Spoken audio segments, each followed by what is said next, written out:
दोस्तों,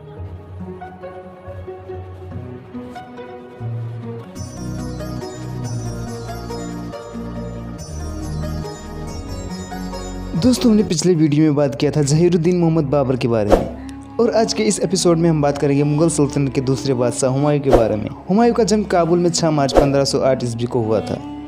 हुमायूं बहुत ही बहादुर और होशियार था। महज 15 साल की उम्र में उसने युद्ध में भाग लेना शुरू कर दिया था। बाबर के 4 बेटे थे, जिनमें हुमायूं, कामरान मिर्जा, हिंदल मिर्जा और अस्करी मिर्जा, जिनमें हुमायूं उन सब में सबसे बड़ा था। हुमायूं ने बाबर के साथ कई जंगें भी लड़ी। हुमायूं बाबर को जंगों के मामलों में काफी मशवरे भी देता था। 1530 ईस्वी में बाबर की वफात के बाद नसीरुद्दीन हुमायूं ने 29 दिसंबर 1530 ईस्वी को भारत की राजगद्दी संभाली और उसके सौतेले भाई कामरान मिर्जा ने काबुल और लाहौर का शासन ले लिया और हुमायूं का शासन अफगानिस्तान, पाकिस्तान और उत्तर भारत हुमायूं के हिस्से में आ गया। उस समय अफगान और मुगल सल्तनत के बीच काफी दरारें थी। हुमायूं ने 1530 ईस्वी में अफगान शासक महमूद लोदी से दोहरिया का युद्ध हुआ, जिसमें हुमायूं की जीत हुई। बहरहाल हुमायूं का अफगान शासक शेर खां से संघर्ष का सिलसिला चुनार के घेरे से शुरू हुआ। इस समझौते के तहत शेर खां ने हुमायूं की अधीनता स्वीकार करते हुए अपने बेटे कुतुब खां के नेतृत्व में एक अफगान सेना की टुकड़ी हुमायूं के पास भेज दी। हुमायूं वापस आगरा लौट आया और लगभग 1.5 साल तक ऐशो आराम की जिंदगी बिताई।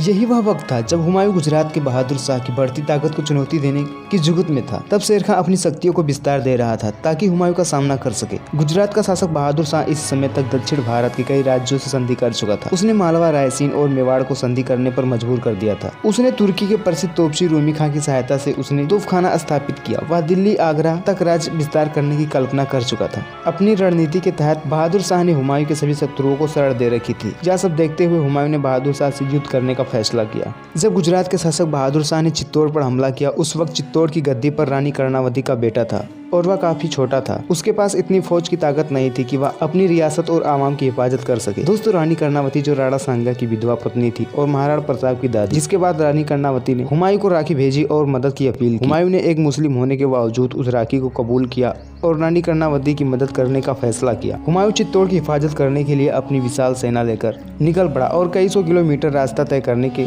बाद चित्तौड़ पहुंचा। लेकिन जब तक हुमायूं चित्तौड़ पहुंचा तब तक काफी देर हो चुकी थी और रानी कर्णावती ने जौहर कर लिया था, जिसके बाद चित्तौड़ पर बहादुर शाह ने कब्जा कर लिया था। यह खबर सुनने के बाद हुमायूं को गुस्सा आ गया और चित्तौड़ पर हमला बोल दिया। हुमायूं और बहादुर शाह के दरमियान इस हुए जंग में हुमायूं ने बहादुर शाह को शिकस्त दी और हुमायूं ने एक बार फिर से रानी कर्णावती के बेटे को उनकी गद्दी वापस दिलाई।